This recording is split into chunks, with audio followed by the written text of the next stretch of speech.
Une nuit de bal masqué et un remède dangereux de Victor Hérault. Cet auteur français du XIXe siècle ne semble avoir laissé de lui que ces deux nouvelles. Il fait partie de ces écrivains perdus et qui, malgré qu'il soit un parfait inconnu, a laissé quelques lignes dont le mérite est de rappeler la comédie humaine. En effet, ces deux nouvelles ont cette charge satirique que possède l'œuvre d'Honoré de Balzac. On peut y voir également du Baudelaire et du Flaubert. Les plus réceptifs auront de quoi mesurer la chose à travers un passage de la première nouvelle, Une nuit de bal masqué, aux pages 11 et 12. Ce paragraphe évoque à la fois les fleurs du mal et ses paradis artificiels, ici, aussi bien que Ivre et mort et les funérailles du docteur Mathurin de Flaubert, ici, où l'auteur de Madame Bovary mêle le vin, le sang, l'ivresse et la mort. Citons donc ce passage avant d'analyser le style de l'auteur. Sans doute la personne à laquelle l'ivrogne s'adressait suivit son conseil, car le silence le plus complet se fit dans leur chambre. Je continuai de descendre, ne voulant pas attendre plus longtemps ni assister à cette scène répugnante.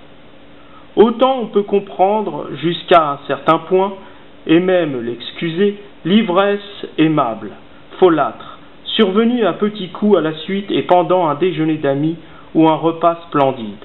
Autant il y a de dégradation à se procurer à huis clos cette ivresse froide et sans entraînement qui fait de l'homme une masse inerte.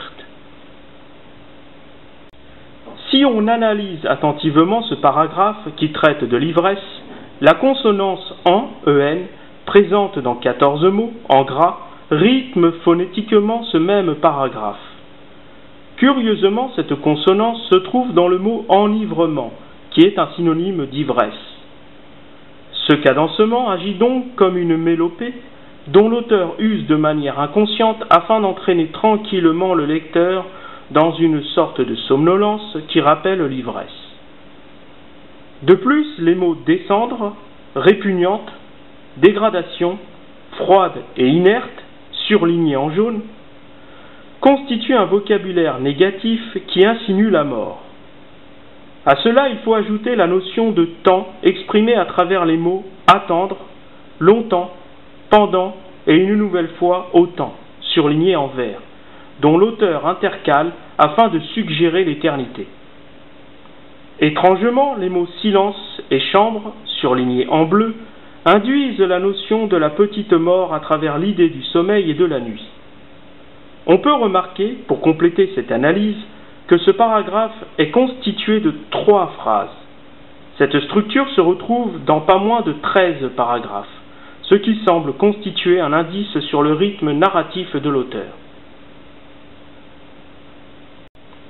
Aussi, les mots de Victor Hérault rappellent ceux de Baudelaire dans un quatrain du vin des chiffonniers.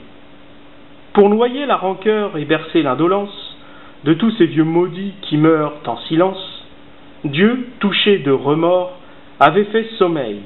L'homme ajouta le vin, fils sacré du soleil. De là, tout naturellement, Baudelaire rejoint Flaubert dans cet extrait de Ivre et mort. Puis les râles plaintifs cessèrent, la lune s'évanouit sous les nuages, et quand l'aube vint à blanchir l'horizon, ces derniers rayons mourants éclairaient encore ces deux hommes qui dormaient tous deux, mais dont l'un avait passé de l'ivresse au sommeil et l'autre de l'ivresse à la tombe, autre sommeil aussi, mais plus tranquille et plus profond. Et pour compléter l'affaire, on se doit d'évoquer également ces mots de Flaubert sur la mort du docteur Mathurin. Ah, c'est bien là que Mathurin voulut dormir entre la forêt et le courant, dans la prairie.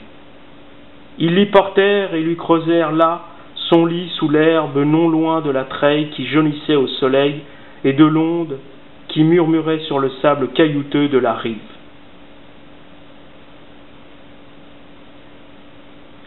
Pour la petite histoire, Charles Baudelaire et Gustave Flaubert naquirent la même année, en 1821.